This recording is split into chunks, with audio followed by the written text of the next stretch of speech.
pembelajaran pada hari ini. Semoga kita masih dalam keadaan sehat sehingga kita bisa melaksanakan pembelajaran pada hari ini dengan baik sesuai dengan tujuan.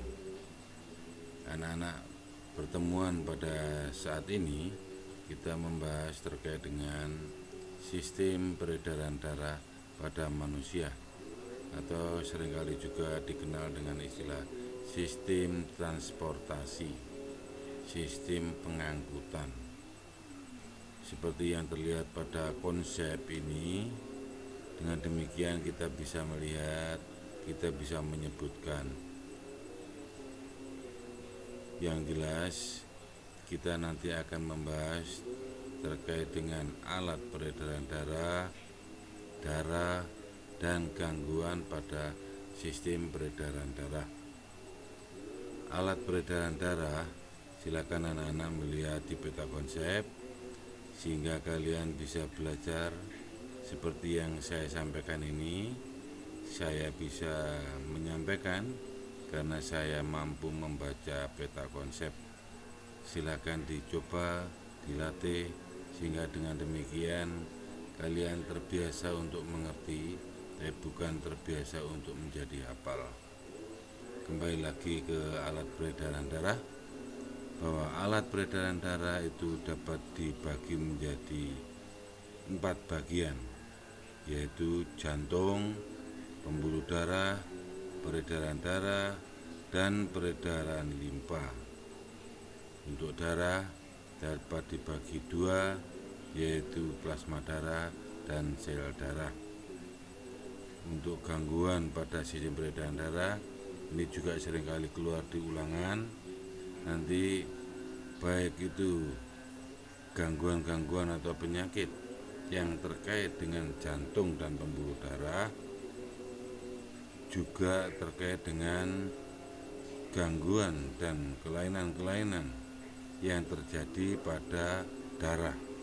Itu seringkali kalian besok akan menemui, atau seringkali di soal itu beberapa pernyataan kalian dituntut untuk jeli. Untuk jeli yang dimaksud pertanyaan itu mengarah ke penyakit jantung, maksudnya ada hubungannya dengan jantung, apakah itu ada hubungannya dengan pembuluh darah, apakah itu ada hubungannya dengan darah. Berarti di hadapan anak nanti bisa mengelompokkan sendiri, ya. Nanti akan kita bahas satu persatu semua ini. Mari kita lanjutkan pada slide berikutnya. Sebelumnya kita kenal dulu, inilah jantung. Jantung itu dalam bahasa perayaman namanya entel-entel itu, ya. Itu yang bisa kamu makan, itu berdampingan dengan hati, ya. Kalau kamu pernah menyembelih ayam, maksudnya membantu menyembelih ayam orang tua, kamu lihat sebelah tengah itu ternyata jantung kalau kita belah ada 4 bagian. Ada atrium kiri dan atrium kanan, bilik kiri dan bilik kanan. Saya ulang, atrium itu sama dengan arteri, ya. Tidak sama dengan arteri, ya. Atrium itu sama dengan serambi. Ventricle itu sama dengan bilik, ya, bukan balik. Saya ulang, bagian dari jantung itu adalah atrium kiri, atrium kanan, vertical kiri, vertical kanan, atau kadangkala disebut serambi kiri, serambi kanan, bilik kiri berarti yang bawah, bilik kiri dan bilik kanan. Tolong jangan disamakan dengan arteri dan balik, ya. Nanti kita akan membahas ke sana. Itu gambar seseorang yang sedang mengalami gangguan jantung. Detak jantungnya semakin berdebar karena tanda-tanda dia mengalami gangguan pada jantung.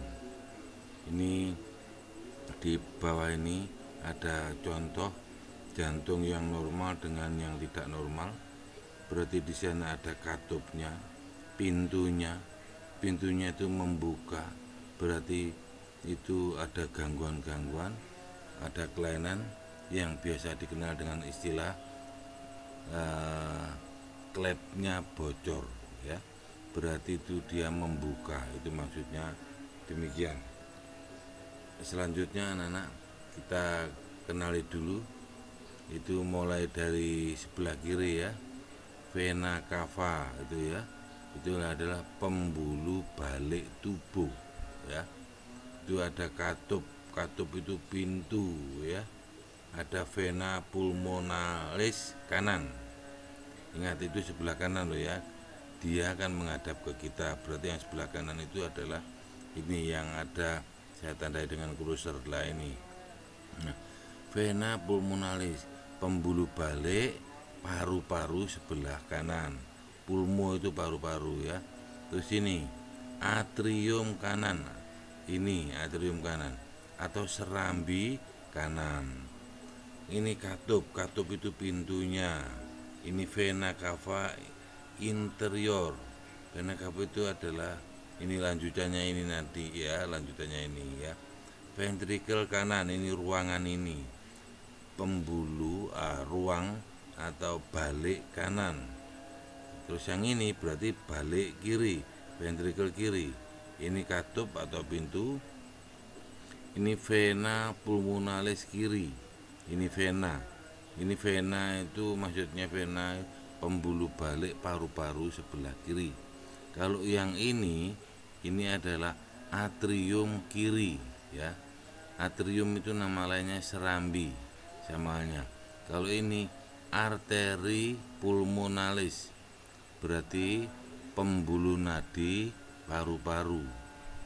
Nah, nanti akan kita kenali pembuluh nadi dengan pembuluh balik. Tidak semua pembuluh balik itu mengandung CO2. Ingat, yang berwarna merah untuk yang ini ya, dengan yang mewarna biru, kenyataan dalam tubuh ini merah, yang ini merah muda, yang ini merah tua. Yang merah muda berarti mengandung oksigen, yang mengandung biru ini yang kenyataannya berarti merah tua, berarti mengandung CO2. Nanti akan kita perjelas lagi pada saat proses membicarakan peredaran darah ya. Nah, ini urutan peredaran darah. Saya kenalkan seperti ini, seringkali ini keluar. Nanti akan kami ulangi dalam bentuk kenyataannya. Sementara saya kenalkan dulu. Yang berwarna biru ini adalah darah yang mengandung atau daerah ini yang sebenarnya ini daerah-daerah atau darahnya mengandung oksigen. Sedangkan yang berwarna abu-abu ini darahnya mengandung CO2. Sementara kita kenalkan dulu nama-namanya ya. Kita urut saja biar nanti kamu lebih pas. Saya mulai dari nomor 8. Ini keterangannya memang ada di sini. Nomor 8 ini adalah paru-paru. Ya, paru-paru. Terus nomor 11. 11 ini adalah vena pulmonalis atau pembuluh balik paru-paru. Ini arahnya menuju jantung. Ya, jantung itu ada 4 bagian. 1, 2, 3, 4. 1 ini serambi kanan, ini sebelah kanan loh ya, dia menghadap ke kita. Ini serambi kiri, bilik kanan, ini bilik kiri. Berarti saya ulang lagi, vena pulmonalis berarti darahnya menuju jantung, yaitu tepatnya pada serambi kiri. Berarti darahnya membawa oksigen ya. Tolong diperhatikan ya. Dari sini akan masuk ke nomor 4. Berarti dari serambi dipompa akan masuk ke bilik kiri. Ini nomor 4 ini bilik kiri. Dari bilik kiri darah yang mengandung oksigen akan menuju ke seluruh tubuh. Ini maksudnya pembuluh kapiler yang ada dalam tubuh kita bagian atas. Ini pembuluh balik ya, ini pembuluh nadi. Nomor ini pembuluh nadi ya. Pembuluh nadi tubuh menuju nomor 7 ya. Ini. Ini nomor 6 ya. Ini nomor 6. Ini nomor 6 ini arteri. Ini atau pembuluh nadi, arteri sama saja. Arteri tubuh bagian bawah, arteri tubuh bagian atas. Menyebar ke seluruh tubuh bagian atas, menyebar ke seluruh tubuh bagian bawah. Terjadi proses oksidasi, ini nanti akan mengeluarkan CO2. Tadi kan mengirim oksigen, sekarang mengirim CO2. CO2 akan dikeluarkan masuk ke serambi kanan. Ini teruskan masuk ke serambi kanan. Nomor 5 ini adalah pembuluh balik tubuh.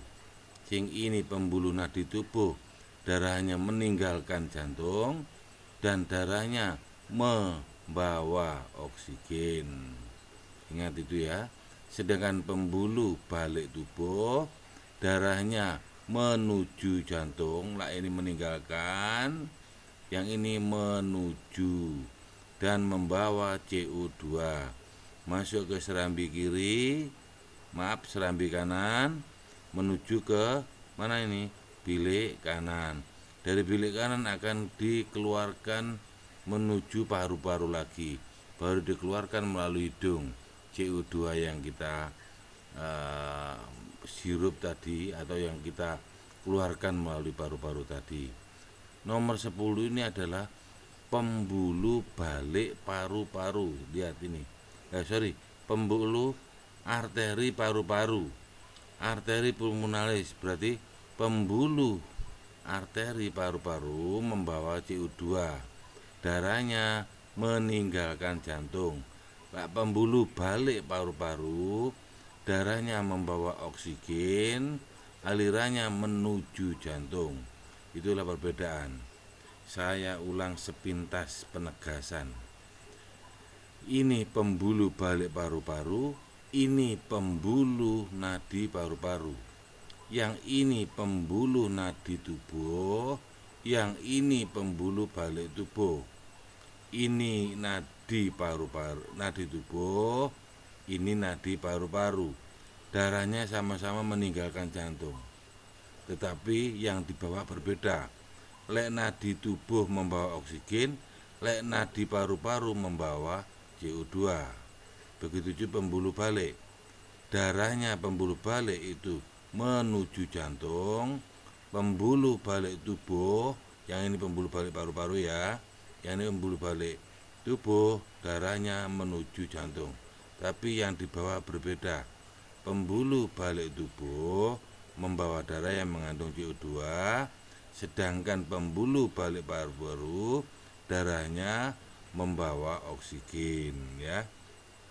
Kamu perhatikan keterangan di bawah. Peredaran darah besar dan peredaran darah kecil. Ini semua tidak perlu kamu hafal, tapi kamu mengerti. Kamu lihat mulai sesuai dengan keterangan di sini, mulai nomor 4. Ini nomor 4. Nomor 4 itu pembuluh balik. Ini adalah bilik, bukan balik. Ini bilik kiri. Bilik kiri menuju nomor 12 ini ya. Nomor 12 ini nama lebih besar, namanya aorta. Terus selanjutnya ke nomor 6, ini nomor 6 kan, ini nomor 6, 6 bawah, 6 atas. Ikuti 6, dari nomor 6 ke nomor 7. Kalau di sini dari nomor 6 ke nomor 9. Kita ikuti yang ada di sini. Ya, di bawah. Mari 6, 7, mari 7, 5, 5 ke 1. Peredaran darah dari nomor 4, bilik kiri, menuju seluruh tubuh, selanjutnya menuju jantung, alias jantung, seluruh tubuh, jantung, itu disebut pembuluh peredaran darah besar. Nah, peredaran darah kecil itu berarti melalui paru-paru. Ini kamu lihat dari nomor 3 ke nomor 10, ke 8, ke 11, ke 2. Berarti dari jantung, paru-paru, jantung. Saya ulang. Besar jantung seluruh tubuh, ini seluruh tubuh ke jantung. Kecil jantung, paru-paru, jantung. Hanya ini disebutkan perjalanannya. Ini kadangkala juga seringkali keluar ya urut-urutannya ini. Di samping dari kalau peredaran darah besar itu dari jantung, seluruh tubuh jantung, kadangkala keluarnya adalah urutannya ini. Tolong itu dipahami. Nanti kita perjelas lagi. Ini kenyataannya. Kamu dilihat di sana. Sekarang kita uji. Kalau tadi sudah kita kenalkan, ingat kita bagi dulu, kita kenali dulu jantung itu. Jantung itu nomor, kamu lihat nomor 10, nomor 5, nomor 6, nomor 1. Nomor 5 itu adalah serambi kiri, nomor 6 itu bilik kiri. Saya ulang, 5 serambi kiri, 6 bilik kiri. Berarti nomor 1 adalah bilik kanan, nomor 10 adalah serambi kanan. Ingat, yang berwarna merah itu berarti membawa oksigen, yang berwarna biru itu membawa CO2. Tapi kenyataan dalam hidup kita, dalam tubuh kita, merah itu merah muda, sing biru itu merah tua. Merah muda membawa oksigen, merah tua membawa CO2. Seandainya itu darah beredar dari nomor 5, nomor 6, saya ulang nomor 6. Kamu lihat tanda panah ini, ada panahnya ya. Dari nomor 6 menuju nomor 7, 7 ke 8 seluruh tubuh, pembuluh kapiler, masuk lagi ke serambi kanan ya. Ini namanya peredaran darah besar. Kalau dari bawah juga begitu, sama aja.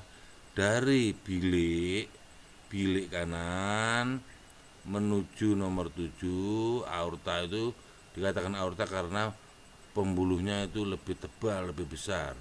Saya ulang, dari nomor 6 itu bilik kiri, pembuluh nadi tubuh, aorta dulu ini ya. Aorta besar namanya, pembuluh nadi besar namanya aorta. Ini pembuluh nadi tubuh, berarti membawa oksigen. Selanjutnya menuju kapiler, disebarkan ke seluruh tubuh. Nah, ini dari seluruh tubuh terjadi proses oksidasi, keluarlah hasilnya yang menghasilkan energi, sedangkan sisanya CO2 dikeluarkan di pembuluh balik tubuh. Berarti pembuluh balik tubuh ini membawa CO2, akan dikeluarkan menuju serambi kiri ya. Ya, saya ulang lagi, saya lanjutkan lagi. Seandainya beredar dari nomor 1 yang membawa CO2 tadi, akan dikeluarkan sebelah kiri kena, sebelah kiri itu ini ya, sebelah kanan kena ke sebelah kiri. Ini pembuluh nadi paru-paru menuju paru-paru, dari paru-paru dikeluarkanlah CO2 itu. Selanjutnya menghirup oksigen, masuk lagi di sini ya. Ingat, aliran tanda panah itu menunjukkan aliran darah, warna itu menunjukkan kandungan darah. Jadi kalau merah mengandung oksigen, biru mengandung CO2. Tolong dipahami 1-2 menit, baik warnanya, tempatnya, alirannya ya, sehingga kamu akan bisa terbantu di sana. Contoh lagi, saya mengingatkan, dikatakan peredaran darah besar apabila darah beredar dari nomor 6, 7, nomor 6 itu adalah bilik kiri, 7 aorta, selanjutnya itu masuk ke nomor 2 pembuluh nadi tubuh, masuk ke kapiler. Baik itu nomor 8. Dari nomor 8 dikeluarkan CO2 setelah terjadi proses oksidasi. Tadi kan merah berarti membawa oksigen, sekarang keluar berarti mengeluarkan CO2 menuju ke pembuluh balik tubuh nomor 9. Dari nomor 9 masuk ke nomor 10, itu adalah serambi kanan. Dari serambi kanan masuk ke nomor 1 melalui katup, itu pintu itu ya. Selanjutnya dari nomor 1 atau bilik kanan akan menuju ke nomor 2, itu pembuluh nadi paru-paru. Berarti nadi paru-paru aliran darahnya meninggalkan jantung dan darahnya membawa CO2 menuju ke paru-paru. Dari paru-paru CO2 dikeluarkan. Begitu juga seterusnya. Ingat, jantung pembuluh, maksud saya jantung nomor 6 itu ya, jantung seluruh tubuh nomor 8, jantung lagi nomor 10, itu peredaran darah besar. Lah kecil nomor 1, nomor 2, nomor 3. Dari 3 menuju nomor 4 dan nomor 5, aliasnya jantung, paru-paru, ke jantung, peredaran darah kecil. Kita lanjutkan terkait dengan perbedaan. Tadi kan sudah kita uji sekarang kemampuan kita. Setelah kita memahami tadi, kita rangkum dengan kita pahami, kita renungkan. Oh iya, pembuluh nadi letaknya agak tersembunyi, sedangkan vena di permukaan kulit. Kamu melihat di kulit kita itu kadangkala kelihatan pembuluh darahnya. Jika pembuluh darahnya itu kelihatan pada bawah permukaan kulit, itu sebenarnya adalah pembuluh vena, ya, pembuluh balik tubuh. Sedangkan yang tidak kelihatan berarti tersembunyi, itu yang di dalam, itu namanya pembuluh nadi tubuh. Nah, kalau kita pegang itu tidak usah ditekan, yang kelihatan itu berarti pembuluh vena, itu tidak terasa. Tapi kalau kamu pejet mengenai bagian dalam kan, berarti itu terasa, berarti pembuluh nadi. Di samping itu, ini saya tambah, kalau seandainya itu tergores luka, kalau darahnya keluar itu menetes, berarti mengenai atau hanya mengenai pisau itu mengenai pembuluh vena. Tapi kalau lebih dalam lagi, maka darahnya akan memancar, mancur, berarti itu mengenai pembuluh nadi. Berarti pembuluh nadi itu seandainya luka darahnya memancar, tapi kalau pembuluh vena seandainya luka darahnya cukup menetes. Pembuluh nadi itu sifatnya elastisnya tinggi, sedangkan vena itu rendah. Arah aliran darahnya pembuluh nadi, baik nadi tubuh maupun nadi paru-paru, meninggalkan jantung ya. Tapi yang di bawah berbeda loh ya. Tadi itu pembuluh nadi tubuh membawa oksigen, sedangkan pembuluh nadi paru-paru membawa CO2. Tapi arah aliran darahnya berbeda.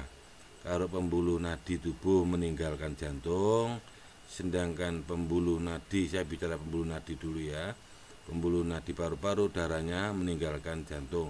Saya ulang, aliran darahnya pembuluh nadi itu, baik nadi paru-paru maupun nadi tubuh, aliran darahnya ya meninggalkan jantung, sedangkan pembuluh vena, baik nadi tubuh maupun nadi paru-paru menuju jantung. Untuk katup, pembuluh nadi itu katupnya hanya satu, pembuluh vena itu banyak ya. Itu seringkali keluar. Saya ulangi lagi terkait dengan kandungan oksigen ini belum ditulis. Pembuluh nadi tubuh dengan nadi paru-paru. Nadi tubuh itu membawa oksigen, nadi paru-paru membawa CO2, tapi aliran darahnya sama-sama meninggalkan jantung. Sedangkan pembuluh balik atau pembuluh vena itu aliran darahnya sama-sama menuju jantung, tapi yang di bawah berbeda.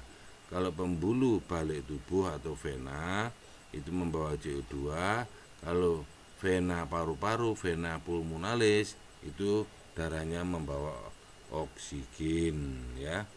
Selanjutnya peredaran darah limfe adalah satu peredaran darah yang di dalam terdapat cairan darah yang sifatnya merembes keluar dari kapiler darah, yang cairan itu adalah sel-sel darah putih, yang tujuannya sel darah putih itu adalah sebagai ketahanan tubuh kita atau berfungsi untuk melawan semua penyakit-penyakit yang masuk dalam tubuh kita. Selanjutnya terkait dengan darah. Darah dapat dibagi dua, seperti tadi itu sudah kita bahas, kita juplik bahwa darah dapat dibagi dua, yaitu plasma darah dan sel darah.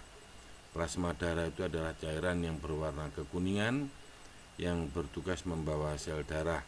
Itu tujuannya ya. Tidak hanya sel darah, plasma darah juga berperan sebagai nutrisi yang penting untuk kesehatan tubuh kita. Ingat, plasma darah dapat dibagi dua, yaitu fibrinogen dan serum. Fibrinogen itu adalah yang membantu proses pembekuan darah. Kalau serum itu adalah juga bagian dari plasma darah yang berfungsi untuk membantu proses pembekuan darah, juga membantu untuk kalau misalkan buatan itu untuk mengetahui golongan darah seseorang ya.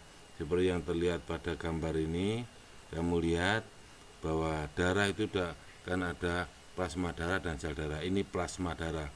Yang sebelah kiri itu adalah plasma darah yang dalam ini serum, bibit penyakit yang sudah dilemahkan, yang mampu membunuh penyakit ini ya. Sedangkan yang sebelah kanan ini adalah fibrinogennya, ini terbalik ya. Selanjutnya kita bahas sel darah. Sel darah itu dapat dibagi tiga, kita bahas satu persatu. Sel darah merah dikenal dengan eritrosit yang berfungsi mengangkut oksigen.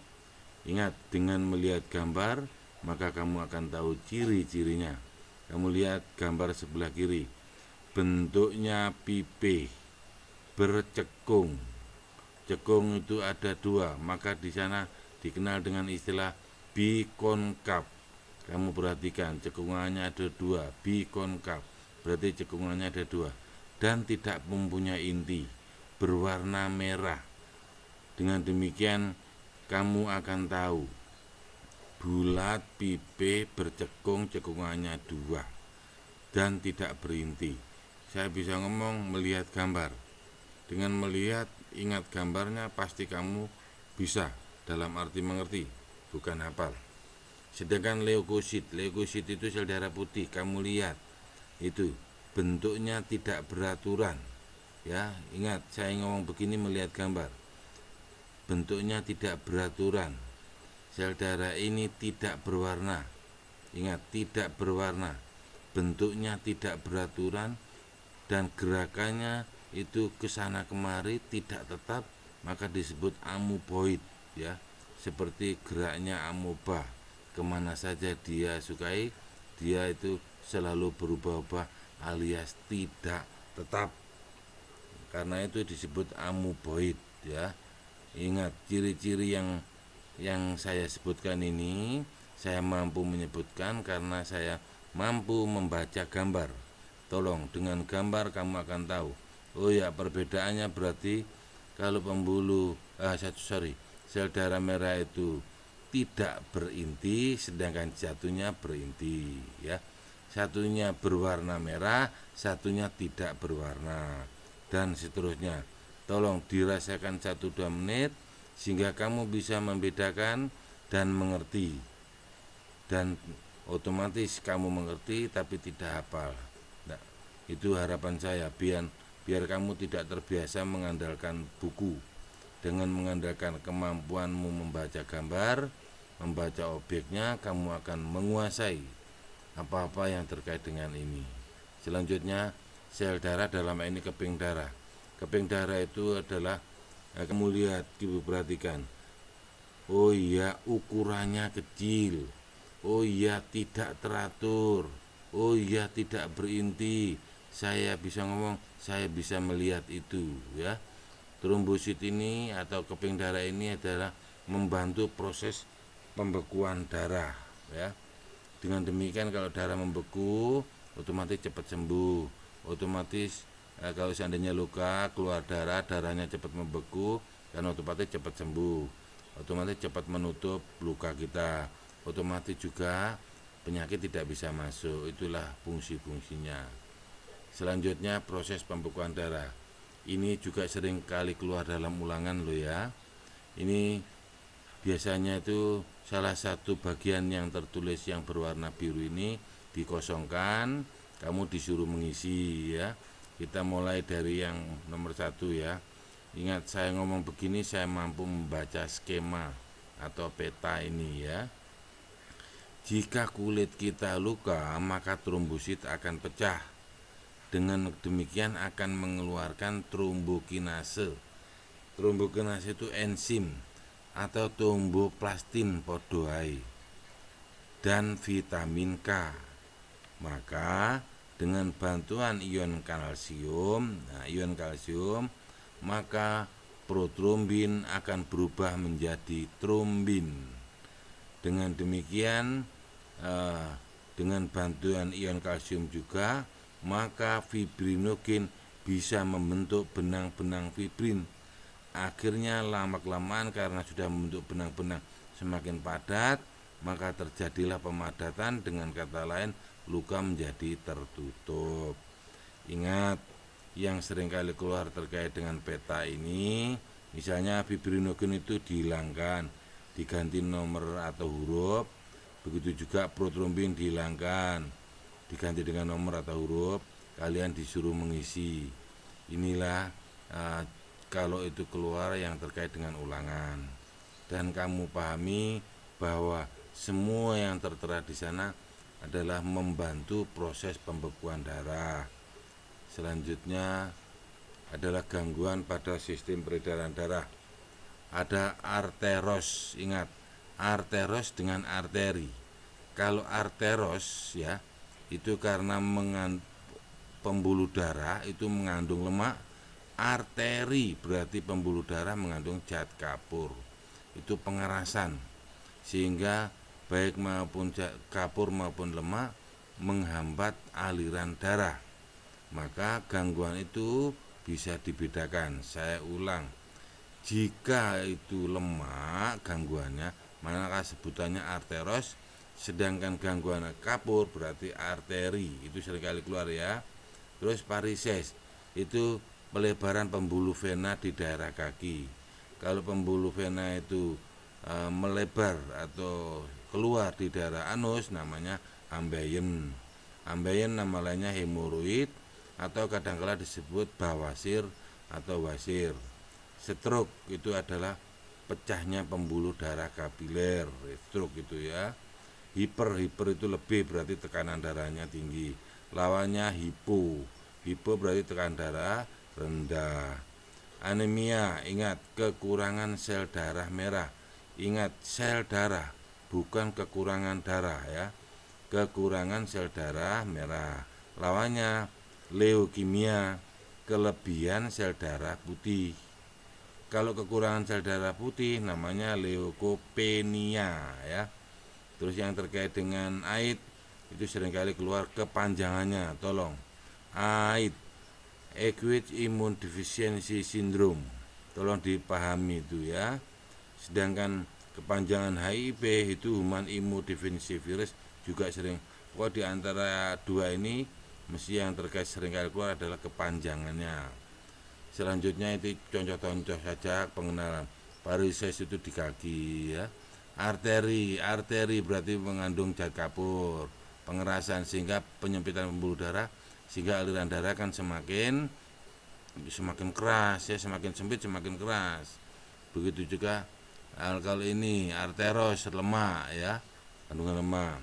Itu ambeien ya, daerah anus, pembuluh darah vena yang keluar. Ini menunjukkan orang sakit jantung ya. Sedangkan kedua-duanya ini sakit jantung, tanda-tandanya ya. Detaknya semakin keras, bahkan kalau tidak ketulungan bisa menyebabkan kematian. Selanjutnya kelainan pada darah. Ingat, kalau ini maaf, waduh, gangguan. Ini anemia ya, seperti ini ciri-cirinya: lelah, dia lemas atau wajahnya pusat, pucat, pusing, mual dan lain-lain. Thalassemia itu pembuluh, maksud saya darahnya yang tidak beraturan seperti bulan sabit ya, satunya normal, satunya thalassemia. Leukopenia itu kamu lihat, satunya normal, satunya tidak normal banyak sel darah putihnya. Leukopenia kekurangan sel darah putih, sel darah merahnya banyak. AIDS itu orang-orang yang terserang AIDS yang kekebalannya berkurang sekali. hemofili, itu penyakit darah sukar membeku mengalir terus seandainya itu ada orang pingsan ya. Itu bukan karena benturan, tapi karena dia mempunyai kelainan yang kita kenal dengan hemofili yang bersifat menurun. Saya kira demikian anak-anak. Terima kasih atas perhatiannya. Semoga apa yang saya sampaikan bisa bermanfaat, bisa menambah wawasanmu, sehingga memorimu benar-benar penuh dengan hal-hal yang bermanfaat. Sekali lagi, terima kasih atas perhatiannya. Mohon maaf atas segala kekurangannya, dan semua itu semoga menjadi berkah.